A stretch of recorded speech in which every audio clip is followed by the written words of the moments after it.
ప్రవర్తిస్తారని నేను అనుకుంటున్నా. One more thing రాజు గారు, మొన్న ఒక 6 IPSల మీద 3 IASల మీద వేటు పడింది కదా. వేటు పడినప్పుడు వీళ్ళు ప్యానెల్ పంపించారు. ఆ ప్యానెల్లో కూడా చాలా కంప్లైంట్స్ వచ్చినాయి. చాలామంది అలిగేషన్స్ కూడా చేశారు. ఇప్పుడు మళ్ళీ కొత్త లిస్ట్ అవుట్ రెడీ అవుతోంది. ఇంకా చాలామంది మీద కంప్లైంట్ వెళ్ళి అంటున్నారు కదా. వీటిలో పెద్ద తలకాయలు కూడా ఉంటాయి ఈసారి పడే దీంట్లో అంటున్నారు. మీ అజంప్షన్ ఏంటి? అంటే డీజీపీ అయితే కంపల్సరీగా without any complaint from anyone ఆయన్ని మార్చేస్తారు. ఎందుకంటే ఫుల్ అడిషనల్ ఛార్జ్ ఇచ్చారు Jaganmohan Reddy. Full additional charge ఎందుకు ఇచ్చాడు అంటే తనకన్నా అప్పుడు ఇచ్చినప్పుడు ఒక 12 మంది సీనియర్లు ఉన్నారు. ఇన్ఫ్యాక్ట్ నేను సర్వీస్ కమిషన్కి కంప్లైంట్ కూడా ఇచ్చా. అది నేను ఓపెన్గా కూడా అప్పుడే మీడియాలో కూడా చెప్పాను.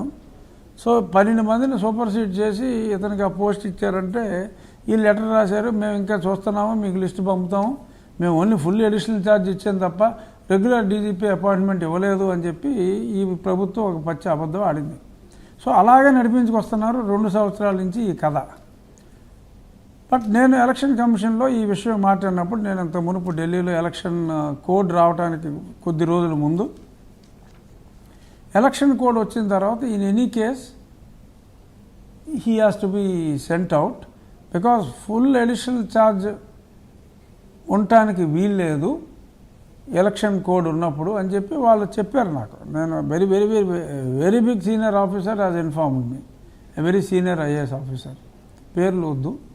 సో అతన్నైతే ఎటు తిరిగి తీసేస్తారు. రాజేంద్రనాథ్ రెడ్డి గారిని టెంపరీగా అయితే ఈ ఎన్నికల సమయంలో ఆయన డీజీపీగా మళ్ళీ ఎంపిక అయితే ఎంపిక అవ్వచ్చు 93 బ్యాచ్. బట్ 90 బ్యాచ్లో ఆఫీసర్లు ఉన్నారు.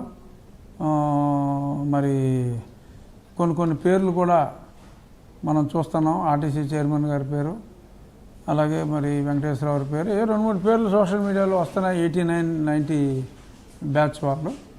సో ద్వారకా తిరుమలరావు గారి పేరు కూడా ఉంది, అది ఆయన 90 బ్యాచ్. సో కాబట్టి ఈయన 93 బ్యాచ్ కసిరెడ్డి గారు. సో డెఫినెట్గా డీజీ మార్పు అయితే తథ్యం. అలాగే మరి మొన్న ఈ మారణకాండకి కారణమైన మరి ఎర్లియర్ డేస్ ఈ వాజ్ గుడ్ ఆఫీసర్ మన జవహర్ రెడ్డి గారు, మరి ఎందుకనో మరి జగన్మోహన్ రెడ్డి క్లచెస్ నుంచి ఆయన బయటపడలేకపోతున్నారు ఎందుకనో. సో మరి ఈ మారణకాండకు కూడా మరి ఒక రకంగా ఆయనే బాధ్యత.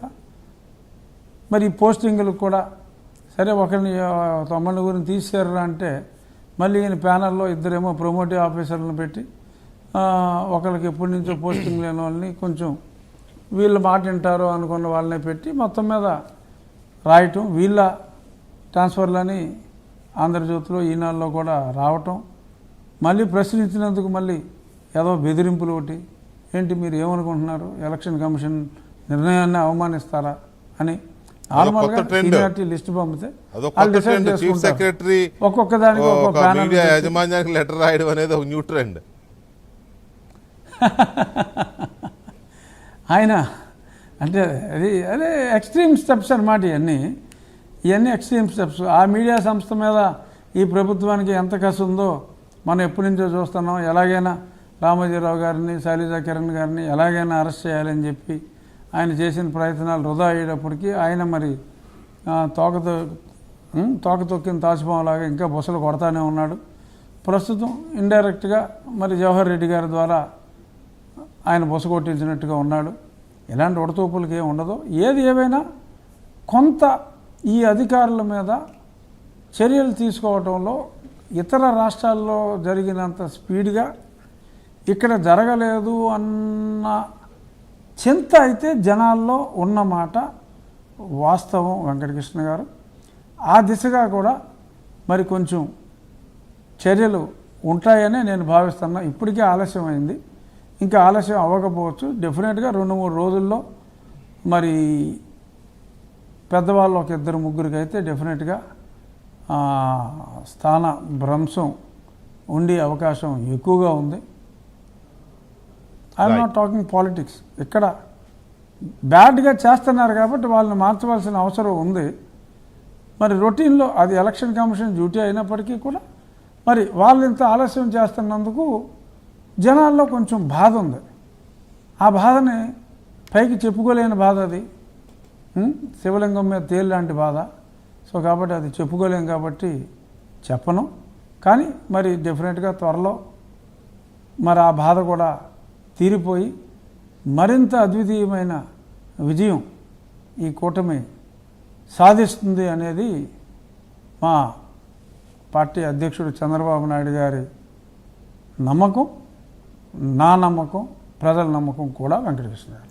Right sir, right. Thank you very much Raju garu. లైవ్లో పాల్గొని చాలా విషయాలు చెప్పారు. Thank you.